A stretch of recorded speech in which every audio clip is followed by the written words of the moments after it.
شامل گھر سے باہر گیا تو موقع پر ایمان مراد کے پاس ہے۔ صبح کا وقت تھا۔ مراد چائے پی کر اٹھا۔ ایمان سامنے آئی تو وہ نظر چکا کر آگے بڑھنے لگا۔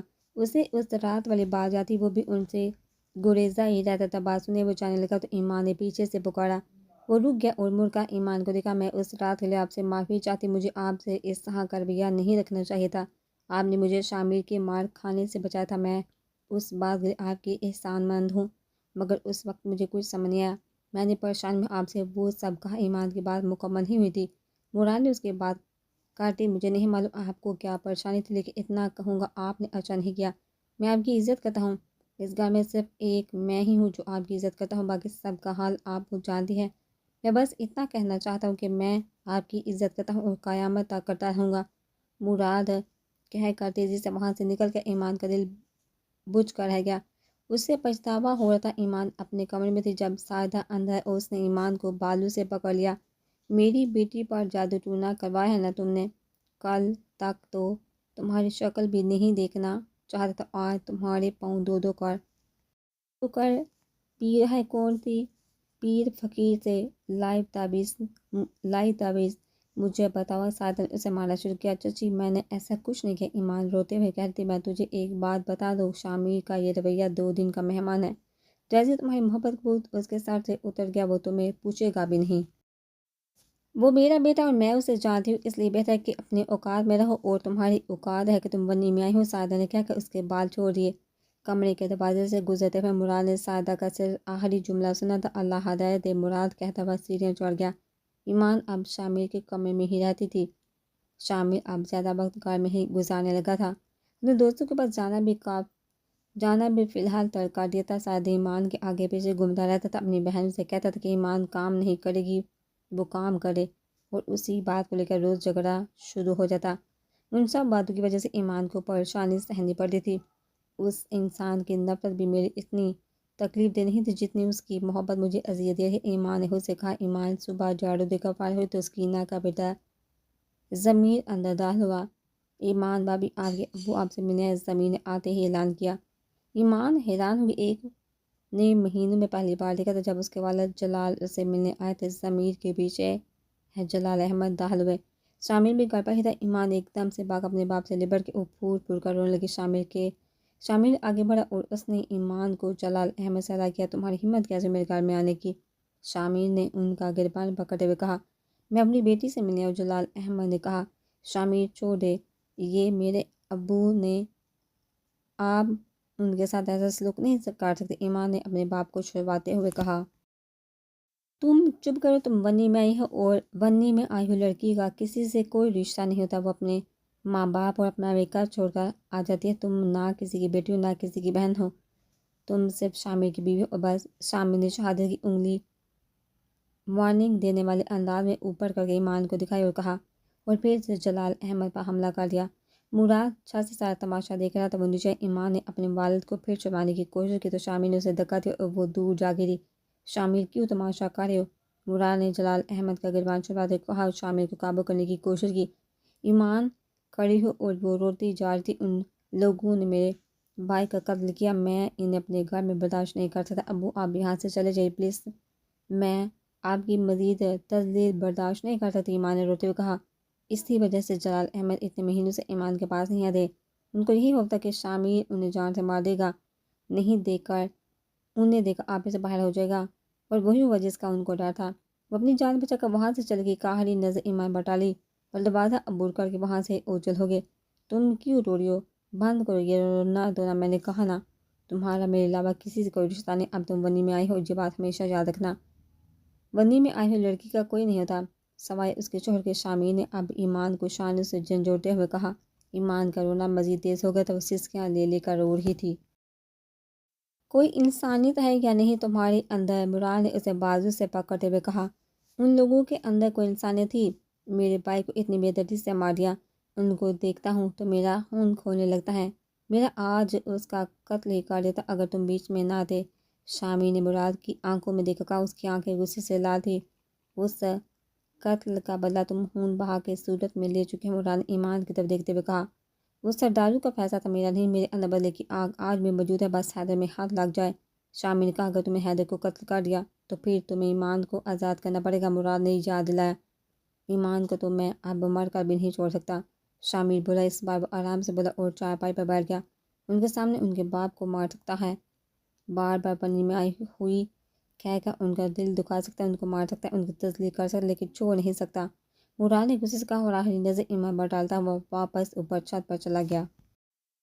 حمیدہ اور حیدر ساتھ برآمدے میں بیٹھے تھے کہ اسے مرکزی دروازے سے جلال احمد آتے دکھائی دیے۔ جلال احمد نے اپنی ٹوپی اتار کر چارپائی پر رکھی اور پھول پھول کر رونے لگے۔ کیا ہوا ہے حیدر کے ابا، خیر تو ہے؟ حمیدہ نے پریشانی سے پوچھا۔ کیسے خیر ہو سکتے؟ تمہاری بیٹی کی جان بچانے کے لیے میں نے اپنی بیٹی کو قربان کر دی، اس کے گھر سے ہو کر آ رہا ہوں، جانوروں سے بھی بدتر سلوک ہو رہا ہے۔ میری بیٹی کے ساتھ کس طرح سے شامل نے اسے دھکا دیا اور وہ دور جا گری۔ اس کے سامنے میری تسلی کی شامل نے۔ اب میں کہاں جاؤں؟ شامل نے خون بہا کے عوض 30 لاکھ روپے مانگے تھے۔ میرے پاس 30 لاکھ ہوتے تو میں دے دیتا، مگر اپنی بیٹی نہ دیتا۔ تم دونوں ماں بیٹی کا کیا میری بیٹی کو بکنا پڑا ہے؟ پتہ نہیں کیا ہو گیا تھا مجھے اس وقت، مجھے بس یہی ہوپ تھا کہ شامل حیدر کو قتل کر دے گا۔ حیدر کو بچانے کے لیے میں نے ایمان کو قربان کر دیا، کیسا باپ ہوں میں؟ جلال احمد روتے ہوئے کہتے جا رہے تھے۔ آپ رونا بند کر، آپ نے کچھ غلط نہیں کیا، یہ زمانے کا دستور ہے، بیٹا ہی سہارا ہوتا ہے، بیٹیاں تو ویسے بھی چلی جاتی ہیں ایک نہ ایک دن۔ تو ایمان نے چلے ہی جانا تھا اور اتنے کھاتے پیتے گھر میں گئی ہے وہ۔ آپ بس حیدر کے بارے میں سوچیے، بس سوچیے کہ آپ کوئی بیٹی تھی ہی نہیں۔ حمیدہ نے بات بنانے کی کوشش کی، وہ ہر طرح سے اپنا حیدر کا دفاع کر رہی تھی۔ میں اس کی حل دے کر آ رہا ہوں، مجھے کسی نے خبر دی تھی کہ شامل بہت خیال رکھتا ہے، یہی سوچ کر میں وہاں گیا کہ وہ خوش ہوگی۔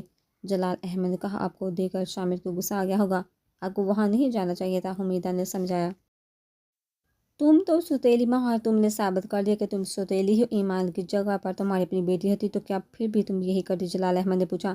تو آپ نے کون سا سگا باپ ہونے کا فرض ادا کیا؟ آپ نے بھی تو بیٹے کو بچا کر بیٹی کو قربان کر دی، اب رونے دھونے سے کوئی فائدہ نہیں، اس وقت سوچنا چاہیے تھا۔ سانپ نکل گیا، اب لکیریں پیٹنے سے کوئی فائدہ نہیں اور زندگی پھولوں کی سیج نہیں۔ ہر لڑکی کو سسرال میں یہی سبق سہنا پڑتا ہے، مجھے مورد الزام مت ٹھہرائیے، حمیدہ کہتی ہوئی غصے سے پاؤں پٹکتی اندر چلے گئی۔ جلال احمد اب ہونہار نظروں سے حیدر کو دیکھ رہے تھے۔ اب میری طرف ایسے نہ دیکھے، یہ فیصلہ خالص تیرا اپنا تھا، اتنا ہی پیار تھا بیٹی سے تو زمین بیچ کر پیسے دے دیتا، لیکن تجھے تو پیسہ پیارا تھا۔ حیدر بھی کہتا ہوا باہر نکل گیا۔ جلال احمد درد سے رونے لگے۔ ایمان سارا دن روتی تھی، شامل بھی غصے سے گھر چھوڑ کر چلا گیا۔ رات ہو گئی لیکن وہ واپس نہیں، یہاں تک کہ سب گھر والے سو گئے۔ ایمان کو رہ رہ کر اپنے بوڑھے باپ کا چہرہ یاد آتا، اس چہرے پر بے بسی یاد آ رہی تھی۔ شامل نے کیسے ان کا گریبان پکڑا وہ یاد آ رہا تھا۔ ایمان جتنا سوچتی جا رہی تھی اتنا ہی اس کا دل کٹتا جا رہا تھا، اسے نیند بھی نہیں آ رہی تھی۔ شامل گھر نہیں آیا لیکن اسے شامل کی فکر نہیں تھی، اس وقت صرف اسے اپنے والد کی فکر تھی۔ ایک بیٹی کے دل پر کیا گزرتی جب اسے ایک بوڑھے باپ کا گریبان اس کے سامنے پکڑا جائے۔ حالانکہ باپ نے بھی باپ ہونے کا ثبوت ادا نہیں کیا تھا، لیکن پھر بھی وہ اپنے باپ سے نفرت نہیں کر سکتی تھی۔ ایک بیٹی کے لیے اپنے باپ سے نفرت کرنا ایک ناممکن سی بات ہے۔ اسے اپنا دم گھٹنا میں محسوس ہو رہا تھا۔ گرمی کی وجہ سے کمرے میں حبس بھی زیادہ تھا۔ وہ باہر برآمدے میں آ کر بیٹھ گئی، وہاں پر نیم اندھیرا تھا۔ وہ کافی دیر تک وہ بیٹھی روتی تھی۔ تھوڑی دیر بعد مراد نیچے اترا تو دیکھا کہ ایمان بیٹھی آنسو بہا رہی ہے، چاندنی میں اس کا چہرہ واضح تھا۔ مراد کو صبح والا واقعہ یاد ہے، اسے ایمان کا بہت دکھ ہو رہا تھا۔ پسند تو وہ خود بھی جلال احمد و حیدر کو نہیں کرتا، کیونکہ حیدر کے ہاتھوں اس کا چچا زاد بھائی مرا تھا، لیکن پھر بھی اس سامنے ایمان کا قصور نہیں تھا، کیوں ہر جگہ عورت ہی دکھ اٹھاتی ہے۔ مراد نے دل میں سوچا، کوئی بھی عورت کا مالک نہیں کہ اسے بنی میں دے دے، عورت کا مالک صرف اس کا خدا ہے۔ کبھی باپ کی پگڑی بچانے کے لیے قربانی دیتی ہے، کبھی بھائی کی جان بچانے کے لیے قربانی دیتی ہے، اور جہاں جاتی ہے وہاں رسوائی ان کا مقدر ہے۔ یہ کیسی محبت ہے شامل تمہاری اپنی بیوی سے؟ کیا اسے تم محبت کہتے ہو؟ محبت کی پہلی شرط عزت ہوتی ہے، اگر عزت نہیں تو پھر محبت بھی نہیں۔ عزت کے بغیر طوائف سے محبت کی جاتی ہے، لیکن ایک طوائف بھی عزت کی طلبگار ہوتی ہے، کیونکہ وہ بھی انسان ہوتی ہے۔ کاش شامل تمہیں سمجھ آ جائے کہ عورت صرف عزت چاہتی ہے، محبت، خیال، پیسہ، ضروریات زندگی، آسائشیں سب کچھ اس کے بعد ہی آتا ہے۔ عورت کی پہلی ترجیح عزت ہوتی ہے۔ مراد ایمان کو دیکھ کر سوچ رہا تھا۔ شامل ابھی تک گھر نہیں آیا تھا۔ مراد کی آواز سن کر ایمان ایک پل کو اچھل پڑی۔ انہوں نے نوٹ ہی نہیں کیا تھا کہ وہ اس کے سامنے کھڑا ہے۔ وہ اپنے خیالوں میں اس قدر کھوئی ہوئی تھی کہ مراد کی موجودگی محسوس ہی نہیں کر سکی۔ نہیں، وہ ابھی تک گھر نہیں آئے، ایمان نے اپنے آنسو پوچھتے ہوئے کہا۔ مراد واپس جانے لگا، پھر کچھ سوچ کر پلٹا اور ایمان کی طرف دیکھا۔ پریشان مت ہو، اللہ سے اچھی امید رکھیے، انشاءاللہ سب ٹھیک ہو جائے گا، مراد نے اسے دلاسا دینے کے لیے کہا۔ ایمان نے نظر اٹھا کر مراد کو دیکھا۔ میں فون کر کے بلاؤں کیا شامر کو؟ اگر آپ کو اکیلے ڈر لگ رہا ہے تو، مراد نے موبائل اپنی جیب سے نکالتے ہوئے کہا۔ ایمان نے اسپاٹ میں سہ لائے۔ مراد نے شامر کا نمبر ڈائل کیا۔ تیسری رنگ پر اس نے فون اٹھایا۔ رات کے 11:30 بج رہے ہیں، گاؤں کے کتے بھی سو گئے ہیں اس وقت، لگتا ہے تیرے دوست ابھی تک جاگ رہے ہیں، مراد نے کاردار لہجے میں کہا۔ گھر میں کسی کو میری پرواہ نہیں تو مجھے بھی کسی کی پرواہ نہیں، میری بیوی کو مجھ سے زیادہ اپنا باپ پیارا ہے، میری بہنوں کو تو پیارا ہے، میری ماں کو اپنا مرا ہوا بیٹا، میری فکر کسی کو نہیں، تو پھر میں وہاں کیوں آئی؟ شامر نے آگے سے کہا۔ 2 منٹ کے اندر اندر گر اور شرافت سے بھرنا تم مجھے جانتے ہو، مراد نے دھمکی دی اور فون کاٹ دیا۔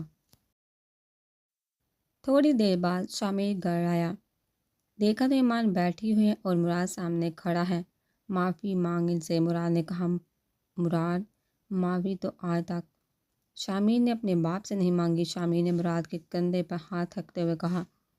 اس کے چہرے پر طنزیہ مسکراہٹ تھی۔ مجھ سے تو تم نے کئی بار معافیاں مانگ چکا ہے، مراد نے یاد دلایا۔ تجھ سے حساب نہیں، بچپن کا ساتھی ہے تو مراد، شامر کہہ کر کمرے میں جانے لگا۔ اور یہ تیری زندگی بھر کی ساتھی ہے، مراد نے پیچھے سے آواز لگائی تو وہ پلٹا۔ اس کو مجھ سے زیادہ اپنے باپ سے پیار ہے، بس بات ختم، شامر نے کہا اور کمرے میں چلا گیا۔ مراد نے دیکھا ایمان کی آنکھ سے جلک پڑی تھی، وہ آنسو پوندے ہوئے پھر سے اپنے پرانے کمرے میں چلے گئی اور دروازہ بند کرے۔ وہ جانتی تھی اب شامر پھر سے اس سے بات نہیں کرنے والا۔ کچھ دن یوں ہی گزر گئے، شامر نے ایمان سے بات چیت بند کر رکھی تھی۔ پھر ایک دن اس نے اسے کمرے میں بلا کر پوچھا، مجھ سے محبت کرتی ہے یا اپنے باپ سے؟ شامر نے اس کی آنکھوں میں دیکھ کر سوال کیا۔ آپ سے، ایمان بولی۔ اور کیا بولتی؟ باپ کا نام لیتی تو شامر آپے سے باہر ہو جاتا، پھر ہنگامہ ہونا رہنا تھا تو اسے شامر کے ساتھ ہی تھا، رہنا تو اسے شامر کے ساتھ ہی تھا، پھر اس کے لیے میرے ساتھ جھگڑا کیوں کیا؟ شامر نے پوچھا۔ وہ غلطی ہوگی، ایمان نے اپنے آنسو ضبط کرتے ہوئے کہا۔ اسے اپنی بے بسی پر رونا آ رہا تھا، اس کی آنکھوں کے سامنے پھر سے جلال احمد کا چہرہ آ گیا۔ پھر اس نے شامر کی طرف دیکھا، باپ کا پلڑا باری تھا، حالانکہ اس باپ نے اس کے ساتھ ناانصافی کی تھی، لیکن پھر بھی خونی رشتہ تھا، وہ نکاح کا رشتہ عزت، احترام اور محبت سے بنتا ہے۔ شامر کی طرف سے ہمیشہ ہی اسے پریشانی ہی سہنی پڑی تھی، تذلیل سہنی پڑی تھی، مار سہنی پڑی تھی، جو محبت ملی وہ بھی مطلب کے لیے تھی۔ بہت اچھی بات ہے، تمہیں اپنی غلطی کا احساس ہو گیا، شامر اس کا ہاتھ پکڑ کر اسے بٹھایا اور بولا۔ ایک بیوی کے لیے سب کچھ اس کا شوہر ہونا چاہیے، شامر نے کہا۔ پھر سے زندگی روٹین میں آ گئی تھی، سب کچھ نارمل چل رہا تھا۔ کچھ عرصہ تو شامر ایمان کے آگے پیچھے گھومتا رہا، پھر ایمان نے محسوس کیا کہ وہ زیادہ وقت پھر سے گھر سے باہر گزارنے لگا ہے۔ ایمان اس سے کوئی بات کرتی تو وہ روکھا سا جواب دے دیتا تھا، اس کے رویے میں واضح بدلاؤ محسوس کر رہی تھی وہ۔ ایسا کیوں ہو رہا تھا اسے سمجھ نہیں آ رہی تھی۔ کھانا لاؤں آپ کے لیے؟ شام کو شامر گھر آیا تو ایمان نے اسے پوچھا۔ سکون سے گھر میں داخل تو ہو لینے دیا کرو، تھوڑا بیٹھنے دیا کرو، سانس لینے دیا کرو، جب بھی گھر آتا ہو ایک سوال کرتی ہو، یہ کھائیں گے وہ کھائیں گے، چائے لاؤں؟ میں بیزار ہو گیا ان باتوں سے، شامر نے بیزار سے کہا اور چارپائی پر لیٹ گیا۔ ایمان دیکھتی رہ گئی۔ پھر یہ روز کا معمول بن گیا، وہ چھوٹی چھوٹی باتوں پر اس پر غصہ کرنے لگا، جن باتوں میں غصہ کرنے والی کوئی بات نہیں ہوتی تھی، نارمل بات ہوتی تھی، ان میں بھی غصہ کرتا تھا۔ ایمان کا دل بجھ جاتا تھا۔ دن کو تو باہر ہوتا ہی تھا، اب رات میں بھی وہ باہر گزارتا تھا، اکثر رات دیر سے گھر آتا تھا جب ایمان سو چکی ہوتی تھی۔ ایک دن وہ اپنے کمرے میں بیٹھی تھی، سکینہ آگے، ایمان مجھے تم سے بہت ضروری بات کرنی ہے، سکینہ رازداری والے انداز میں کہا تو ایمان تھوڑا پریشان ہوئی۔ کیا بات ہے؟ چچی مجھے ڈر لگ رہا ہے، آپ کیا بات کرنے آئی؟ ایمان سنبھل کر بیٹھ گئی اور پریشانی سے بولی، مجھے باہر کسی عورت نے بتایا ہے کہ تمہارے شوہر کا کسی دوسری عورت کے ساتھ چکر چل رہا ہے، سکینہ نے دبی دبی آواز میں بتایا۔ وہ بار بار دروازے کی طرف دیکھتی جا رہی تھی کہ کہیں شامر آ نہ جائے، اگر اس نے سن لیا تو وہ سکینہ کا حشر کر دے گا۔ رشتے کا لحاظ کیے بغیر ایمان کا دل ڈوب گیا، وہ گہری سوچ میں چلی گئی۔ اب اسے سمجھ آ گیا تھا کہ شامر کا رویہ اس کے ساتھ رکھا رکھا سا کیوں ہے۔ آپ سچ بول رہے ہیں کیا یہ خبر پکی ہے؟ ایمان نے پوچھا۔ ہاں ہاں پکی خبر ہے، میں تو کہتی ہوں کہ کسی بھی روز کسی پیر بابا کے پاس چلو اور ابھی سے بندوبست کرو، ورنہ تمہارا شوہر تمہارے ہاتھ سے نکل جائے گا۔ کیسے فدا تھا تم پر، دیکھو تم سے باتیں نہیں کرتا ہے، سکینہ نے مشورہ دیا۔ لیکن مجھے ان سب چیزوں پر یقین نہیں۔ تعویذ گنڈے پر ایمان بولی، یقین کرنا پڑتا ہے سکینہ بولی۔ میں تمہیں ایک بات صاف صاف بتا دوں، یہ سب لوگ ایسے ہی ہیں۔ امیر بھی اپنے والدین بہن بھائیوں کے جیسا ہی ہے۔ اس نے تم سے دل بہلانا تھا، تم سے دل بہلا لیا، اب اس کا دل تم سے بڑھ گیا ہے، اب واپس نہیں آنے والا جب تک تم تعویذ گنڈے نہ کرو۔ گاؤں کی ہر عورت ان حالات میں یہی کرتی ہے، سکینہ نے بتایا۔ گاؤں کی ہر عورت ان حالات میں دعا کیوں نہیں کرتی؟ چچی وہ تہجد کیوں نہیں پڑھتی؟ قرآن کیوں نہیں پڑھتی؟ اللہ کو یاد کیوں نہیں کرتی؟ مصیبت پڑنے پر ایک مسلمان کو چاہیے کہ وہ اللہ کو یاد کرے۔ یہ عورتیں سیدھا پیر بابا کو یاد کر کے ان کے پاس چلی جاتی ہیں۔ ایمان نے افسوس سے کہا، دیکھو ایمان، میں ایک بابا کو جانتی ہوں۔ سکینہ نے ایمان کی بات کو نظر انداز کرتے ہوئے کہا، ہم دونوں ساتھ چلیں گے، مجھے بھی اپنی بیٹی کے لیے لینا ہے تعویذ کہ اس کا دل پڑھائی میں لگ جائے۔ سکینہ کو اپنا مطلب تھا۔ نہیں چچی، رہنے دے، بس زندگی گزر ہی جائے گی، ایمان بولی۔ ارے تم نہیں جانتی ہو، ان باہر کی عورتوں کو یہ بہت خبیث عورتیں ہوتی ہیں، بیویوں کا پتا کٹوا دیتی ہیں، ان کو گھر سے نکلوا دیتی ہیں۔ سکینہ نے اسے ڈرایا۔ ایمان سوچ میں پڑ گئی، نہیں چچی، شامل کو پتہ چل گیا تو مجھے جان سے مار دے گا، میرا گھر سے نکلنا ناممکن ہے، میں کوئی رسک نہیں لینا چاہتی، پہلی زندگی ایسا بنی ہوئی ہے، ایسا کام کروں گی تو پھنس جاؤں گی۔ ایمان ڈر گئی۔ جیسے تمہاری مرضی، میں تو تمہارے ساتھ ہوں، لسو تمہارا بھلا چاہتی ہوں، میں دیکھ رہی ہوں تمہارا شوہر تمہارے ہاتھ سے نکل چکا ہے، تمہاری سانس ضرور اس کی دوسری شادی کروانے کے چکر میں، مجھے تو لگتا ہے کہ سعادان نے شامل پر تعویذ کروائیں تاکہ وہ تمہیں چھوڑ دے۔ سکینہ نے چسکا لیتے ہوئے کہا۔ ایمان پریشان ہو گئی۔ میرا سیاہ والا سوٹ استری کر دو، شامل نے ایمان سے کہا جب وہ دوپہر کا کھانا کھا رہی تھی۔ وہ تو دھلا ہوا نہیں، میں کوئی اور استری کر دوں، ایمان نے کہا۔ کیا مطلب دھلا ہوا نہیں؟ مجھے آج ہر حال میں وہ پہن کے جانا ہے، شہر کام سے جا رہا ہوں، شامل نے چلاتے ہوئے کہا۔ سب گھر والے کھانا کھا رہے تھے، اچھا میں ابھی دو کا استری کر دیتی ہوں، ایمان نے کھانا آدھے میں چھوڑ دیا اور اٹھ کھڑی ہوئی۔ جلدی جلدی ہاتھ چلاؤ، شام تک مجھے جوڑا استری چاہیے، شامل کہتا ہوا باہر نکل گیا۔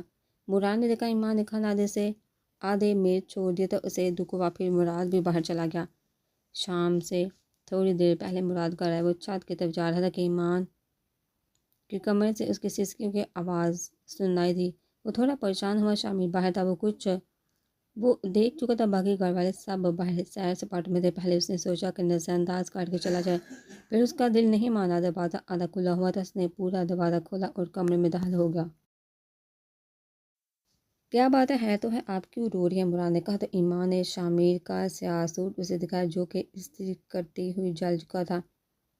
یہ جوڑا جل گیا ہے مجھ سے، تھوڑی دیر بعد ان کو یہ پہن کر جانا ہے، اب وہ گھر آئیں گے اور میری بری حالت کریں گے۔ ایمان روئے جا رہی تھی، اپنے دوپٹے سے اپنے آنسو پونچھ رہی تھی۔ مراد نے افسوس سے اس کی طرف دیکھا، اس کی پریشانی بچا تھی، وہ سمجھ سکتا تھا کہ اس بات پر شامل کتنا غصہ کرے گا۔ مراد تھوڑی دیر وہاں کھڑا رہا، پھر اپنے کمرے میں اپنی الماری سے سیاہ ہی رنگ کا سوٹ نکالا جو کہ پہلے سے استری کر کے رکھا ہوا تھا۔ وہ پھر سے ایمان کے کمرے میں آ گیا، سوٹ اس کے سامنے رکھا۔ میرا اور شامل کا ناپ ایک ہی ہے، ہم دونوں نے ایک ساتھ یہ سوٹ لیے تھے، ان دونوں جوڑوں میں کوئی فرق نہیں، شامل آئے تو آپ میرا یہ سوٹ اسے دے دے، اسے یہ مت بتائیے گا کہ یہ سوٹ میرا، اگر اسے معلوم ہوا کہ آپ نے اس کا جوڑا جلا دیا تو وہ غصہ کرے گا، مراد کہتا وہ وہاں سے نکل کے ایمان جوڑا دیکھا جو بالکل ویسا ہی تھا۔ ایمان کی جان میں جانے اس نے جلا ہوا سوٹ چھپا دیا۔ تھوڑی دیر بعد شامل گھر آیا۔ سوٹ تیار ہے؟ اس نے پوچھا۔ ایمان نے ڈرتے ہوئے سوال میں سہلا جوڑا اس کے سامنے رکھا۔ شامل لباس تبدیل کر کے تیار ہوا اور باہر چلا گیا۔ تیرا شوہر کسی کام سے باہر نہیں گیا ہے، وہ ضرور اس عورت کے پاس گیا ہے، شامل کے جانے کے بعد سکینہ نے ایمان سے کہا۔ آپ صحیح کہہ رہی ہیں، میں سمجھ گئی تھی، ایمان نے کہا۔ یہ مرغی ہے، میری دوست آ رہی ہے، اسے جلدی سے تیار کر دو۔ ایک گھنٹے کے اندر شامل نے مرغی والا چاپر اسے پکڑاتے ہوئے کہا چلا گیا۔ ایمان نے لکڑیاں اکٹھا کی سالن بنانے کے لیے، پھر باقی کا سامان چولہے کے سامنے اکٹھا کیا۔ وہ نلکے سے پانی بھرنے چلے گی، واپس آئی تو دیکھا کہ کتا وہ چاپر لے کر بھاگ رہا۔ ایمان اس کے پیچھے بھاگی، لیکن کتا مرغی والا چاپر لے کر بھاگ چکا تھا۔ ایمان کی حالت غیر ہوگی، اگر شامل کو پتہ چلا تو وہ اس کا حشر کر دے گا، وہ رونے جیسی ہوگی۔ دوپہر کا وقت تک گرمی تھی اور بھوک کا عالم تھا گھر میں۔ گھر کے کچھ افراد باہر تھے تو کچھ سو رہے تھے۔ ایمان کو کچھ سمجھ نہیں کہ وہ کیا کرے، اس کے پاس پیسے بھی نہیں تھے مرغی منگواتی جلدی میں، اور نہ ہی تو کوئی اسے لا کر دیتا۔ وہ سر پکڑ کر بیٹھ گئی کہ اب کیا کرے۔ اچانک سے مراد یاد آیا، وہ ایک دم سے مراد کے کمرے کی جانب بھاگی، زور سے دروازہ بجائے مراد جو ابھی ابھی سونے کی تیاری کر رہا تھا وہ سارا دروازہ بنے حیران ہو گیا۔ اس نے دروازہ کھولا تو دیکھا سامنے ایمان کھڑی ہے۔ وہ آواز بہت لگی تھی۔ خیریت؟ مراد نے پریشان سے پوچھا۔ وہ کتا مرغی لے گیا؟ ایمان معصوم سی شکل بنا کر کہا۔ کتا مرغی لے گیا؟ بات سمجھ نہیں آئی مراد کو، سمجھ نہیں آئی کہ وہ کیا کہہ رہی ہے۔ شامل کے دوست آئے تھے، ان کے لیے کھانا بنانا تھا۔ وہ مرغی لے کے آئے اور مجھے کہا کہ 1 گھنٹے کے اندر سالن تیار کرو۔ میں پانی بننے گئی تو پیچھے سے کتا مرغی لے گیا۔ ایمان آبرو نے رو دینے کو دی تو اس میں اتنا پریشان والی کون سی بات ہے؟ مراد نے کہا۔ پھر خود ہی مراد کو یاد ہے کہ شامل غصہ کرے گا۔ پلیز آپ مجھے کہیں سے بھی مرغی لا دیں جلدی میں، ورنہ میں مر جاؤں گی۔ ایمان اب رونے لگی۔ اچھا آپ رونا بند کر۔ مراد نے اپنی جیب سے موبائل کا ایک نمبر ڈال کے، ہاں صدام جلدی سے ایک مرغی لاؤ میرے گھر، فون مہمان آئے ہیں۔ مراد کسی کو فون پہ ہدایت دے رہا تھا، پھر اس نے فون کاٹ دیا۔ آ رہی ہے مرغی، مراد نے کہا۔ اس کے چپا مسکراہٹ پھیل گئی۔ ایمان پریشان تھی لیکن مراد کو ہنسی آ رہی تھی۔ اس کی حالت دیکھا اس نے بامشکل اپنی مسکراہٹ کنٹرول کی۔ ایمان چولہے کی طرف آئی۔ مراد ابھی تک دروازے کی چوکھٹ پر کھڑا مسکرا رہا تھا، پھر باہر آئے تاکہ جس کو مرغی کا کہا تھا اس سے لے دے۔ وہ اپنی مسکراہٹ چھپانے کے لیے نچلا ہونٹ دانتوں تلے دبا رہا تھا۔ ایمان دیکھ رہی تھی کہ مراد اس کی حال پر مسکرا رہا ہے لیکن فی الحال اسے غصہ نہیں آ رہا تھا بلکہ وہ پریشان تھی۔ تھوڑی دیر میں صدام مرغی لے کر حاضر ہو گیا۔ یہ لے مرغی۔ مراد مرغی اس کے سامنے رکھتے ہوئے کہا۔ وہ اتنی پریشان تھی کہ شکریہ کہنا بھی بھول گئی۔ وہ نے مرغی لی اور فٹافٹ چلانے لگی اور جلدی میں سالن تیار کر دیا۔ 1 گھنٹے بعد شامل کھانا لینے آئے تو سالن تیار تھا۔ ایمان کی جان میں جان آئی۔ ایک رات ایمان کی طبیعت خراب تھی، سر درد سے پٹا جا رہا تھا۔ اس نے کمرے میں سے سر درد کی گولی تلاش کی لیکن اسے نہیں ملی۔ پھر اس نے آہستہ سے دروازہ کھولا تھا کہ سکینہ سے سر درد کی گولی مانگ سکے۔ وہ چاہتی تھی کہ شامل کی نیند حرام نہ ہو۔ وہ جانتی تھی سکینہ بھی اس وقت سو رہی ہوگی۔ اس نے دیکھا سکینہ نے دروازے میں کنڈی لگا رکھی ہے۔ وہ مایوس سے واپس جانے لگی۔ پھر اسے پیاس محسوس ہوئی تو وہ پانی پینے کی غرض سے باہر مٹکے تک آئی۔ مٹکے سے پانی بھرا اور چائے پر بھر کے آرام سے پینے لگی۔ سائدہ کی اچانک آنکھ کھل گئی۔ اس نے کھڑکی سے باہر جھانکا تو دیکھا آدھی رات کو ایمان باہر کھڑی ہوئی ہے۔ اسی پل میں کوئی چور دیوار کود کر گھر میں داخل ہوا۔ وہ شاید چوری کی نیت سے کسی اور گھر میں جا رہا تھا لیکن بھول میں یہاں آ گیا۔ جیسے اس نے دیوار پھلانگی آواز سن کر ایمان نے چونکا دیکھا تو دیوار کے پاس کوئی کھڑا ہوا تھا۔ سائدہ کی نظر بھی اس چور تک گئی۔ کون ہے؟ سائدہ نے زور سے چلانا شروع کیا تو چور بھاگ گیا۔ سائدہ ایک دم سے باہر نکلی۔ شامل اور مراد بھی سائدہ کی چیخیں سن کر باہر آئی۔ کیا ہوا ماں؟ اور ایمان تم اتنی رات کو باہر کیا کر رہی ہو؟ شامل نے پوچھا تو ایمان کو اپنے پیروں سے جان نکلتی محسوس ہوئی۔ کیا ہوا چچی؟ آپ چیخ کیوں رہی ہیں؟ مراد نے پوچھا۔ میں نے دیکھا کوئی آدمی دیوار پھلانگ کر آیا ہے، سائدہ نے بتایا۔ تم بتاؤ ایمان، تم آدھی رات کو یہاں باہر کیا کر رہی تھی؟ شامل نے غصے سے کہا۔ ابھی بابی کی تفتیش چھوڑو اور چور کو تلاش کرو، مراد نے غصے سے کہا اور اندر سے پستول لے آیا۔ شامل نے بھی پستول اٹھایا اور گھر کے چاروں اطراف کی تلاشی لینے لگے۔ یہاں تو کوئی بھی نہیں، مراد نے کہا۔ میں نے خود اپنی آنکھوں سے دیکھا ہے، سائدہ بولی۔ کہیں تم نے تو کسی کو نہیں بلوایا؟ ایمان شامل نے غصے سے کہا۔ یہ آپ کیسی باتیں کر رہی ہیں؟ میں ایسا کیوں کروں گی؟ میں تو پانی پینے آئی تھی، ایمان نے ڈرتے ہوئے کہا۔ شامل تمیز سے بات کو ہمیشہ ہی گھٹیا باتیں کرتی ہیں، مجھے تمہاری یہ عادت بالکل بھی پسند نہیں، ذرا لحاظ نہیں تمہیں، مراد نے غصے میں کہا۔ سوچنے والی بات ہے مراد، یہ کیوں آدھی رات کو باہر کھڑی تھی اور اسی وقت کیوں کوئی دیوار پھلانگ کر آیا؟ وہ تو میں نے چیخ ماری تو وہ بھاگ گیا۔ ہو سکتا ہے شامل سچ کہہ رہا، سائدہ بولی۔ مجھے پیاس لگی تھی، میں بس پانی پینے آئی تھی اور میں کسی کو کیوں بلواؤں گی؟ میں نے تو آج تک گھر سے باہر قدم نہیں نکالا، گاؤں میں کوئی مجھے جانتا بھی نہیں، ایمان کہہ کر رونے لگی۔ اس گاؤں میں نہیں جانتا لیکن تمہارے اپنے گاؤں میں تو بہت سارے لڑکے تمہیں جانتے ہوں گے، ہو سکتا ہے وہاں سے کوئی آیا ہو تم سے ملنے، سائدہ نے شامل کے شک کو مزید ہوا دی۔ شامل کا غصہ مزید بڑھ گیا اور اس نے ایمان کو مارنا شروع کر دیا۔ مجھے ہمیشہ سے ہی میرے دوست کہتے تھے کہ تمہاری بیوی بد کردار ہے، لیکن میں نے ہمیشہ تمہاری طرفداری کی، اپنے دوستوں سے لڑتا رہا، ان سے بات باندھ کی، ان کے ساتھ بیٹھنا چھوڑ دیا، لیکن آج مجھے لگ رہا ہے کہ وہ صحیح کہہ رہے تھے، تم واقعی بد کردار ہو۔ شامل اسے لاتوں سے مار رہا تھا۔ مراد نے آگے بڑھ کر شامل کو قابو کیا۔ مراد نے شامل کا جسم تو قابو کر لیا تھا لیکن اس کی زبان کو قابو نہیں کر سکا۔ ایمان میں تمہیں طلاق دیتا ہوں، شامل نے جب تیسری بار بولا تو ایمان سکتے میں چلی گئی۔ یہ کیا کر دیا شامل تم نے؟ سائدہ نے اپنے منہ پر ہاتھ رکھتے ہوئے حیرانی سے کہا۔ شامل اب نڈھال سا چائے پر گرنے کے انداز میں بیٹھ گیا۔ اور لمبی لمبی سانسیں لے رہا تھا۔ وہ کمرے میں چلا گیا اور دروازہ زور سے بند کیا۔ ایمان ابھی تک مٹی میں گری ہوئی تھی۔ مراد افسوس سے اس بیچارے کو دیکھ رہا تھا۔ سعادہ کی بھی بولتی بند ہو گئی تھی۔ عجیب سے خاموشی فضا میں پھیل گئی، کسی کو کچھ سمجھ نہیں آ رہا تھا کہ کیا بولے۔ سکینہ نے ایمان کو سہارا دے کر اٹھایا، اسے اپنے کمرے میں لے گئی اور وہاں سلا دیا۔ صبح ہوتے خبر پھیل گئی کہ 2 چور گاؤں میں آئے تھے اور 2 بھینسیں چرا کر لے گئے۔ گاؤں والوں کا کہنا تھا کہ وہ چور کافی گھروں میں گھومتے رہے، بھینسوں کی تلاش میں۔ بلاہر شکور احمد کے گھر سے بھینسیں چوری کر کے لے گئے۔ اس کا مطلب رات واقعی چور تھے، ایمان بے قصور تھی، سکینہ نے کہا۔